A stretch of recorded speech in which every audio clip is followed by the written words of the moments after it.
시청자 여러분 안녕하십니까. 10월 16일 JTBC 아침엔 시작합니다. 먼저 오늘 아침 주요 뉴스입니다.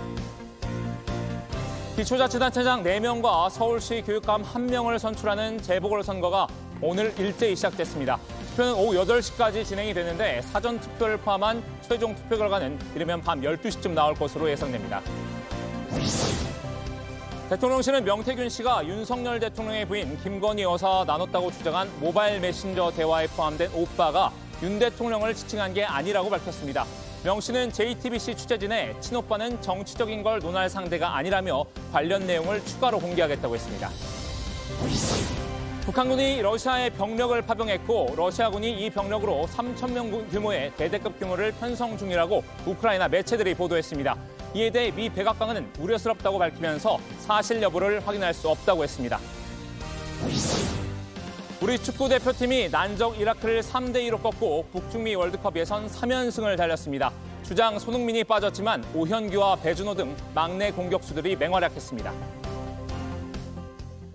오늘은 서울시 교육감과 4곳의 기초자치 단체장을 뽑는 재보궐선거가 치러집니다. 이 선거일이지만 휴일이 아니라서 지금 시간 출근 중인 분들이 많을 텐데요. 이 때문에 얼마나 많은 유권자가 투표에 참여할지도 변수가 될 것으로 보입니다. 보도국 연결해 보겠습니다. 네, 윤정식 기자, 지금 시간이 7시를 훌쩍 넘은 상황인데요. 투표는 진행 중인 건가요? 네, 투표는 아침 6시부터 시작됐습니다. 오늘은 재보궐선거일입니다. 이 대선, 총선 같은 선거일과 달리 휴일이 아닙니다. 그래서 투표 종료 시각은 원래 6시보다 2시간 늦은 오후 8시입니다. 투표는 주민등록지 기준 지정된 투표소에서만 가능합니다. 이 신분증은 주민등록증과 여권, 운전면허증과 더불어 모바일 신분증도 인정되는 점 참고하시면 되겠습니다. 오늘 투표 대상이 모두 5곳인 거죠? 5곳인 거죠? 네, 그렇습니다. 우선 서울시 교육감 선거가 있습니다. 그러니까 서울 시민은 모두 유권자가 되는 셈입니다. 그리고 부산 금정구청장 선거가 있고요. 또 인천 강화군수, 전남 곡성군수, 영광군수를 뽑습니다. 국회의원이나 광역단체장 선거는 없어서 규모로는 미니 재보선입니다. 그러나 시점상 이 총선 이후의 민심을 가늠할 수 있는 선거라는 점에서 의미가 크고요. 또 국민의힘 한동훈, 더불어민주당 이재명 대표 체제 첫 선거라는 점도 관전 포인트입니다. 무엇보다 투표율이 관심인데요. 이 며칠 전에 사전투표도 있었잖아요. 이때 투표율은 어땠습니까? 지난 11일부터 12일까지 사전투표가 진행됐습니다. 이 최종 사전투표율은 8.98%로 집계됐습니다. 그런데 편차가 좀 큽니다. 이 서울시 교육감은 역대 최저치인 8.28%에 그쳤고요. 그런데 영광군수 선거는 43.06%로 역대 최고치를 기록했습니다. 곡성도 40% 투표율을 기록했습니다. 사전투표를 포함한 최종 투표 결과는 이르면 오늘 밤 12시쯤 나올 것으로 예상됩니다. 지금까지 보도국에서 전해드렸습니다. 명태균 씨가 김건희 여사와 나눈 카카오톡 메시지를 공개를 했습니다. 네, 이 보시는 것처럼 김 여사가 명 씨에게 신뢰를 나타내면서 계속해서 도움을 청한 듯한 내용입니다. 내용 중에는 오빠라는 사람이 명 씨의 기분을 상하게 한 데 대해 용서해달라, 무식하면 원래 그렇다면서 김 여사가 사과하는 부분도 있습니다. 이 대통령실은 즉각 해명을 내놨습니다. 여기서 오빠는 윤석열 대통령이 아니라 김 여사의 친오빠라는 겁니다. 논란을 최소화하기 위한 해명으로 보이지만 결국 이 해명 때문에 명 씨가 매우 가깝다고 주장해온 김 여사의 관계가 확인이 된 셈이 됐습니다. 이런 가운데 명 씨는 대통령실의 입장이 나온 직후 이 JTBC 취재진에 친오빠는 정치적인 걸 논할 상대가 아니라면서 문자 다음엔 사진, 그 다음엔 녹취까지 순서대로 공개하겠다고 했습니다. 먼저 공개된 대화와 대통령실의 해명부터 신진 기자가 전해드립니다. 명태균 씨가 페이스북을 통해 공개한 카카오톡 대화 캡처본입니다. 김건희 여사님이라고 저장된 인물과 나눈 대화입니다. 상대는 철없이 떠드는 우리 오빠를 용서해달라며 무식하며 원래 그렇다고 말합니다. 오빠가 이해가 안 간다. 자기가 뭘 안다고라고도 합니다. 명 씨에 대한 신뢰도 드러냅니다. 제가 명 선생님께 완전 의지하는 상황이라고 하거나 명 선생님 식견이 가장 탁월하다고 장담한다고 썼습니다. 명 씨는 김재원 국민의힘 최고위원이 자신을 사기꾼이라고 연일 비난하고 있어서 문자를 공개했다고 말했습니다. 그거 너를 감옥에 잡아놓겠다고 지금 마누라하고 장모 울고불고 새벽에 난리가 나갖고 우리 5살짜리가 물어보잖아. 뭐 아빠 감옥 가요? 그러자 대통령실 관계자는 대화에 나온 오빠는 대통령이 아니라 김건희 여사의 친오빠라고 해명했습니다. 당시 문자는 대통령 입당 전 사적으로 나눈 대화일 뿐이라고도 했습니다. 김 여사와 나눈 문자는 맞다는 걸 확인해준 셈입니다. 명 씨는 추가 공개를 예고했습니다. 내가 그 문자 메시지부터 해서 그다음에 사진, 그다음에 녹취 순서대로 나 쫙 까줄게. 365일 공개해도 될 분량이라고도 했습니다. 페이스북에 보수 재건을 위해 열심히 일했는데 밥값, 차비 한 번 준 사람이 있냐며 민의를 배신한 당신들이 사기꾼이라는 글도 올렸습니다. JTBC 신진입니다.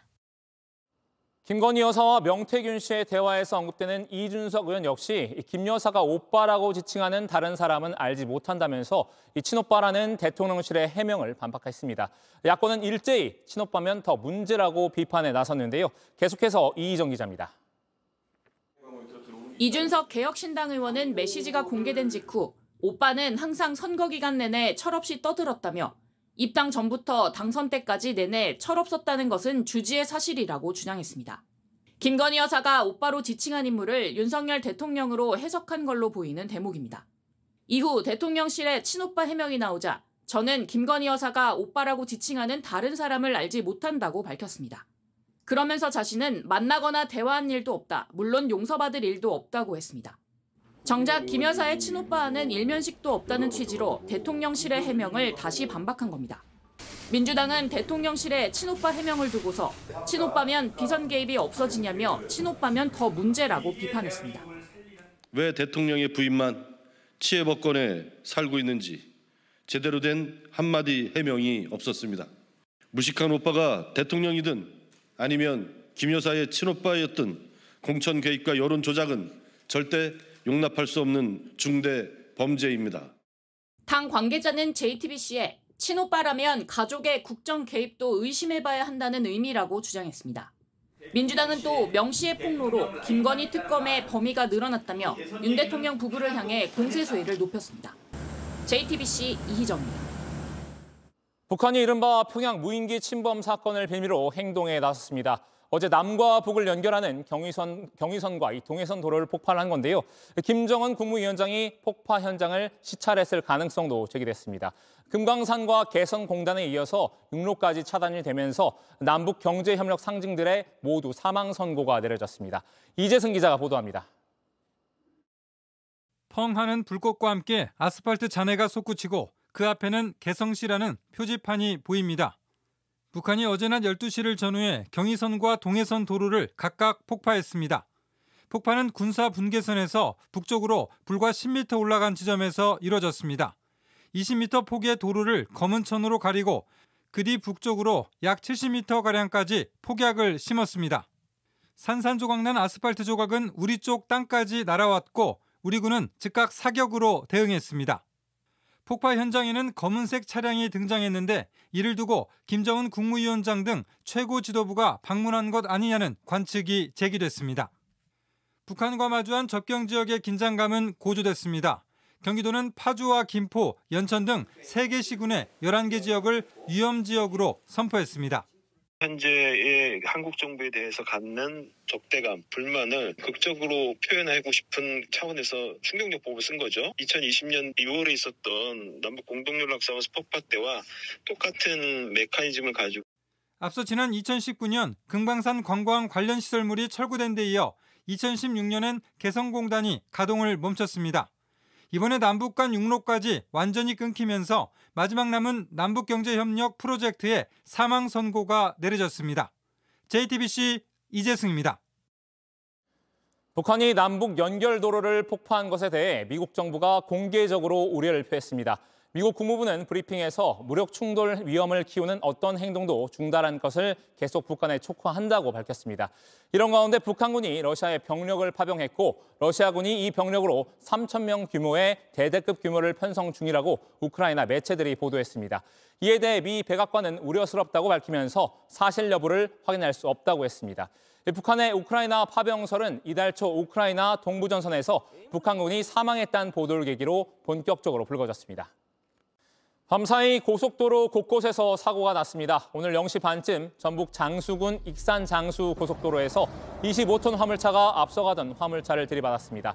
다친 사람은 없었지만 25톤 화물차에 실려있던 11m짜리 철제빔이 튕겨나가면서 차량 12대가 파손됐습니다. 어제 저녁 6시 반쯤 경북 청도군 대구 부산 고속도로에선 8중 추돌 사고가 났습니다. 먼저 차량 3대가 추돌한 뒤 차량 5대가 잇따라 들이받으면서 사고가 커진 겁니다. 7명이 다쳤는데 생명엔 지장이 없는 것으로 확인됐습니다. 경찰은 구체적인 사고 경위를 조사하고 있습니다.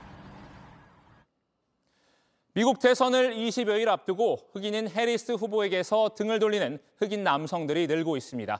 고물가 등 현재 상황에 대한 불만 때문이란 분석인데 전통적인 핵심 지지층이 이탈 조짐을 보이자 해리스는 흑인 남성 맞춤형 공약을 서둘러 내놨습니다. 워싱턴 정강현 특파원입니다. Should never again stand behind the seal of the President of the United States. Never again.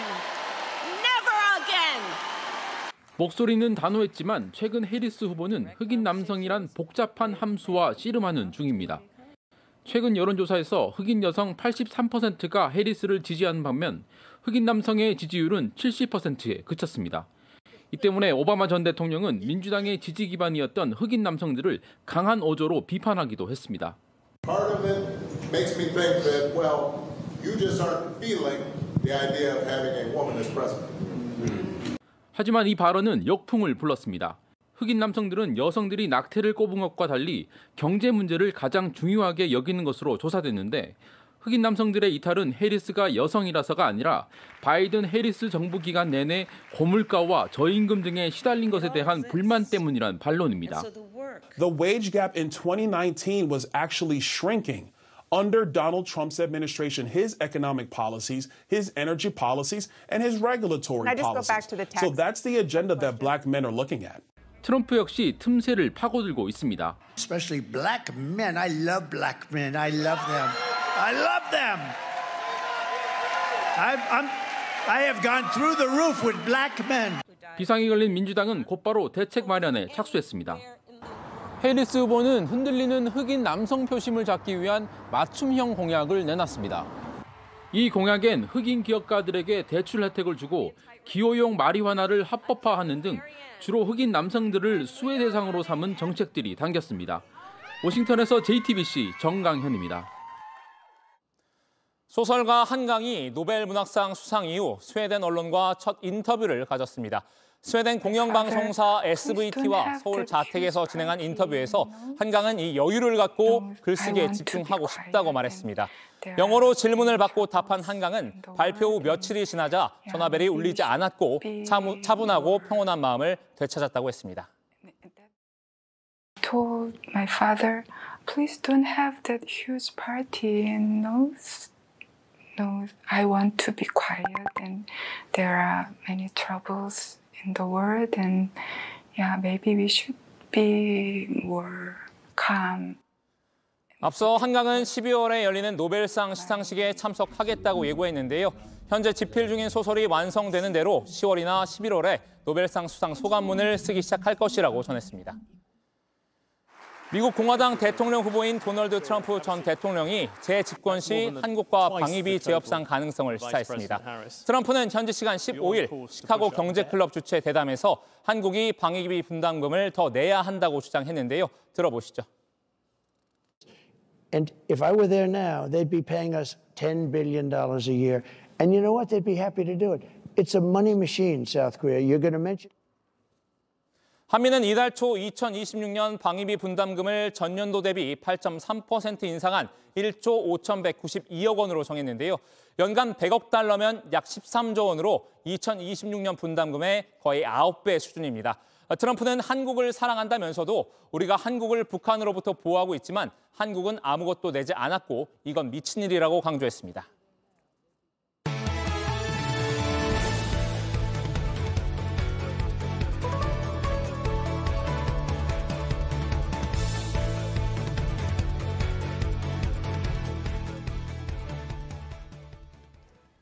충북 청주의 한 유명 사찰이 템플스테이 공간을 조성하면서 이 스크린 골프장을 만들고 스님들도 이곳을 이용한 사실이 확인됐습니다. 정부도 템플스테이 목적과 맞지 않는다며 철거를 요구하기도 했는데요. 사찰 측은 템플스테이 참가자를 위한 공간이라고 주장하다 뒤늦게 골프장을 철거했습니다. 심가은 기자의 보도입니다. 사찰 한복판에 1톤 트럭이 세워져 있습니다. 인부들이 지하실에서 들고 나온 나무 합판들을 트럭에 싣습니다. 지하실 바닥엔 골프 매트가 떨어져 있습니다. 스크린 골프장을 철거하는 겁니다. 120년 역사를 지닌 충북 청주의 사찰 용화사는 3년 전 문체부 예산 등을 받아 템플스테이 수련관을 지었습니다. 그리고 지하에 스크린 골프장도 만들었습니다. 용화사 측은 템플스테이 참가자를 위한 공간이라고 했습니다. 저녁이 되면 참석자들이 할 게 없어. 참석자들을 위한 플랜 B 이런 것들도 저희가 좀 필요하기도 하고. 하지만 스님들도 골프채를 잡았습니다. 작년, 재작년인가 한참 빠져서 제대로 한번 해봐야겠다. 이렇게 연습도 좀 하고. 이제 기도 스님들이 가끔 저녁에 식사하고 내려가서 심심풀이로. 템플스테이 참가자들도 이런 모습을 봤습니다. 스님들이 스크린 골프 하는 모습, 이런 모습들을 보면서 그 부분은 좀 적절하지 못하다. 문체부도 한 달 전쯤 템플스테이 목적에 맞지 않는다면서 철거하라고 했습니다. 문체부는 용화사를 포함해 전국 150개 사찰에 250억 원의 지원금을 나눠주고 템플스테이 운영을 감독하는 권한을 갖고 있습니다. 용화사 측은 취재가 시작되자 철거를 시작했습니다. 용도에 맞지 않는 그런 시설들을 사용하고 있음에 내일 취재를 하러 올 것 같다. 저녁 8시 넘도록 계속 철거 작업이 진행됐고요. 문체부는 다른 사찰에도 비슷한 사례가 있는지 확인하겠다고 밝혔습니다. JTBC 심가은입니다. 연세대가 논술 시험 유출 논란과 관련해 어젯밤 입학처 홈페이지를 통해 수험생과 학부모에게 공식 사과하고 재발 방지 대책을 밝혔습니다. 또 문제지 등을 불법적으로 촬영해온 온라인에 게시한 수험생 등을 업무 방해 혐의로 경찰에 고발했습니다. 수험생 일부는 시험을 무효로 하는 소송에 나설 방침입니다. 이번 수시논술 전형 시험에는 16,300여 명이 응시했고 연세대는 응시료로만 10억 원 넘게 벌었습니다.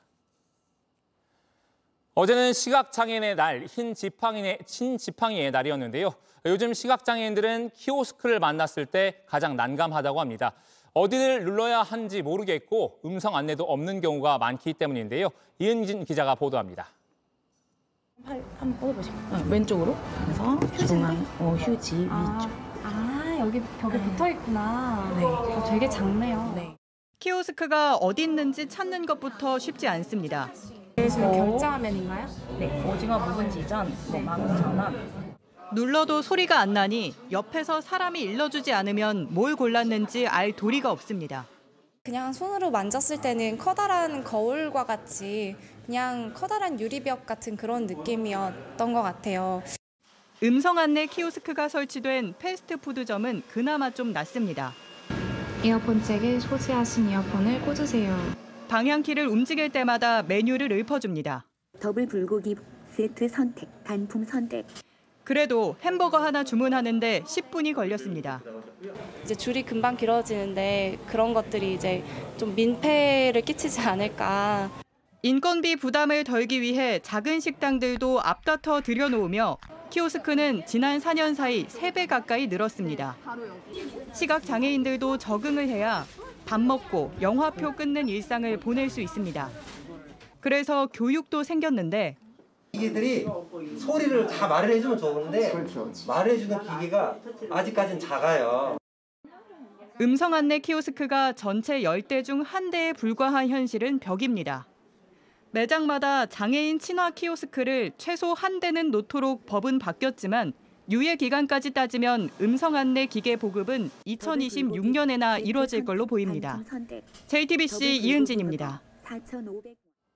삼성이 홈런 5개를 터뜨린 타선에 힘입어 LG를 꺾고 플레이오프 2연승을 달렸습니다. 김영웅의 홈런을 시작으로 김원건과 디아즈가 연타석 홈런을 쏘아 올리며 공격을 이끌었는데요.